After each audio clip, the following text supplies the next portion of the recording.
Hi everyone, this is Elena of the Witches Box, and I'm here today with another episode of Witch Booktube. And today we're going to be talking about two books that I sent out for the Witches Book subscription service several months ago. I want to say it was very early spring. And both books are by Jhenah Telyndru, and I think that I'm pronouncing the name correctly. It's this gorgeous pair of books, Avalon Within and the Mythic Moons of Avalon. And then Jhenah's name is written this way. So I'm only about 75% sure that I'm pronouncing it correctly. If I'm not, I'm deeply sorry, Jhenah. These are the two books. They were gorgeous. And interestingly, I feel like I keep saying for like the last, 4 videos or 5 videos, I feel like all the videos that I've done so far have said that, where I've actually said, oh my God, this book was so gorgeous. Oh my God, this book was so beautifully written. It was so rich. And all of that is true. I just feel like I'm repeating myself. It also makes me think that I've been really fortunate this year in the books that I've gotten to read. I'm going to take some credit for it as well, that I think I'm making better choices in terms of how I choose these books, even before I know what the book is going to be like. I pick some intuitively. I pick some because I get recommendations from all of you. And God, they've been really, really, really good this year. And I'm really grateful for that because, listen, you know how we love reading here. And a good book can kind of get us through a lot, right? Like, I feel like it's been a very integral part of my self-care during this year, even when time was very, very, very limited for me because I was doing way too many things to cover for not having staff for that month, 2-month period when we had to shut everything down. Reading has still been a refuge for me, and I feel very blessed to have access to books and be able to find good books and to read them. And each time that I've sat down to do one of these videos and I say, oh my God, this is so beautifully written, or this is such a gorgeous book. All that to say that these two books are no different. They're beautiful, beautiful pieces of work. Let me read to you Jhenah's bio, and then we're going to dive into these books and the why behind I chose these books and all the things, okay? So, Jhenah Telyndru holds an MA in Celtic Studies from the University of Wales, Trinity St. David, and is the founder of the Sisterhood of Avalon.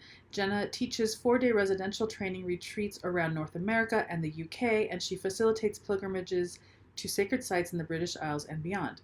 She has been a priestess in the Avalonian tradition for almost 30 years.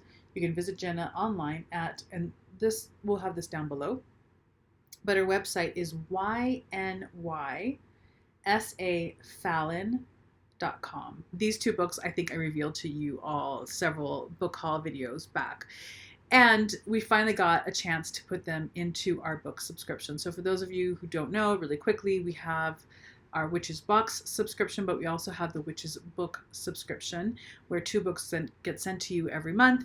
We read them together, we talk about them in the forum, and then we have a live gathering at the end of the month where often, just about every single time except for twice, we've been able to have the authors join us. Unfortunately for these 2 books, we were not able to get the author to join us. We couldn't get a hold of them, and it was just a whole thing. However, these books were gorgeous, and I chose them for myself because there is something very deeply profound, and it's like a hook for me. There's something about Avalon, about Glastonbury, about the Arthurian legend that just has a really deep hook in me that I don't quite understand yet. It's just an interesting thread that I've had for myself for a while, even though my people are not from the British Isles. So for me, it was about curiosity. It was about, when I saw the titles of the book, I thought, I have to get this. It was also because a long time ago, one of the most revolutionary books in my spiritual makings and in my feminist path and in my path in general was specifically about the Arthurian legends and Avalon and Glastonbury. So all of these things kind of wove in for me, and that's why I bought those books for myself back in winter.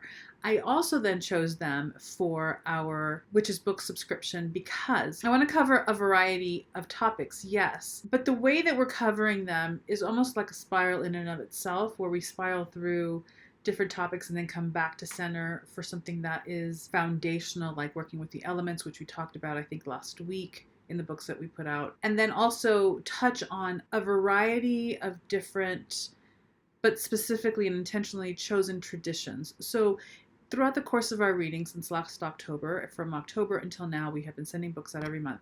We have covered the reclaiming tradition. We have covered, and actually it was part of the box, we've covered the modern Hecatean tradition, which is gorgeous. Cindy Brannon is the founder of that. We have covered Celtic tradition. Part of the intention for that, for me, is to make sure that all of you, particularly those who are subscribed and are reading these books together as a group and in community, get an idea of the different traditions that are out there and what makes up a tradition. What makes up a tradition if it's an old tradition? What makes up a tradition if it's a modern day created tradition? And also to note that whether you belong to a witchcraft path or a witchcraft tradition or not, there is still a lot to learn from diving into these specific philosophies and traditions on their own, just to learn what they are and how they approach witchcraft and the spiritual path, even if you don't linger there. Do you know what I'm saying?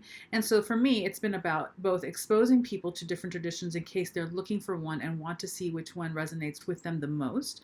But also, even if you are part of a tradition already and you know this is my path, this is who I am, this is how I identify, this is where I've initiated, even if that is the case for you, there's still, I think, so much richness and complexity to learn about different traditions because it's a very different lens to approach basically the same thing.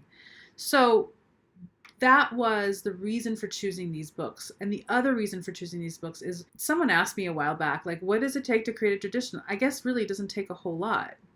Someone can say, look, I just created a tradition and these are the 5 things that we believe in and come join me and you've got a tradition, right? But for me, being who I am, there are things that I like to look for, that I like to see. Traditions and values and tenets and methods and rituals that feel substantive, that have weight, and that are just as much rooted in internal self-assessing, self-facing, and internal personal development, as well as how we then connect with what's outside of us, the energetics around us, whether that be a deity-based tradition or not. So that is something that is specific to me. That is something that I like to look for. I have put a lot of value and a lot of weight on that for the path of a witch. Not everyone does, and that's okay, but that's the lens that I come at this from. Reclaiming does a lot and places a lot of emphasis on personal transformation and self-assessment or self-facing, as does the Hecatean tradition, and as does the Avalonian tradition, which is why, I know I've said so many things before I even get to the books, which is why I chose this. The other reason is that you've got 2 books here. She has another book out there that I have not read. It's a smaller book, and if I'm not mistaken, it's not specifically on this, but maybe it is. I don't know. I'm going to look into that. With these 2 books, you have not only the mythology, the story, right, that creates this tradition, but very powerful, very well put together, well written rituals and journeys to help you not only sink yourself deeper into the tradition as a practitioner, but also into yourself, which is, it's a beautiful, beautiful tradition.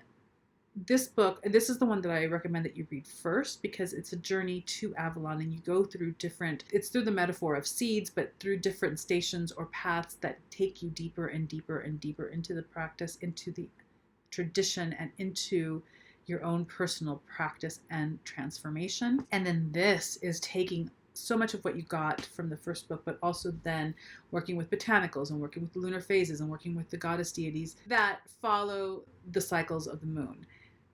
If you did nothing else, and these are the 2 books that guided you in this tradition, you would be set for the rest of your life in practices. And you don't have to be just using these 2 books, because she teaches, and she's got a whole, I think, curriculum going on that she teaches year-round. I don't mean to misspeak and say that she teaches year-round as in there's a year-round class, but there are classes that are coming up often that you can participate in to take this deeper. And there's also, I believe, an ordination path. Beautiful. If, only if, the Arthurian legend and Avalon is something that is of interest to you, but you don't really want or need or feel called to change traditions or find a tradition, still read these books. It's really, it's beautiful. I can't say enough. I found myself wanting to linger in these books when I was reading them as long as I possibly could. It was a slower read for me because I just kept wanting to hang out there. So I'd read something and I'd marinated in it. I'd imagined myself in it, and it's gorgeous. One of the things that I also loved is that this particular book has photos. So you see the tour, in Glastonbury. I don't know if the glare is there. So you get all these gorgeous photos of these places that are steeped in deep, gorgeous mythology, places that we can, at least up until just recently, still visit. Hopefully at some point we'll be able to travel again. And then for those of you who are subscribers to the box, maybe it was January 2019, and I remember that I sent out red well water, red spring water, and white spring water from Glastonbury. And so here you see them. She's got pictures of the, wait for here, of the springs where you get these waters. I've been to Glastonbury now twice, and I have to tell you that it's a really magical place. I'm kind of all over the place with this book review. All I'm going to say is that they're beautiful, they're great. These are 5-star books. The work that she's pulled through for both of these books is exquisite. I'm really enjoying seeing the depth and complexity of specific traditions that are modern and new right now that are coming through. This is definitely one of them. We will talk about the other soon. It's beautiful, and I recommend the books for anyone who works with the moon and who does or does not have a tradition. It doesn't really matter. I think there's something here for everyone, especially if you practice your craft in such a way where it's not just about the external, but it's about excavating the internal. This is a gorgeous practice for that and a beautiful tradition for that. It emphasizes that.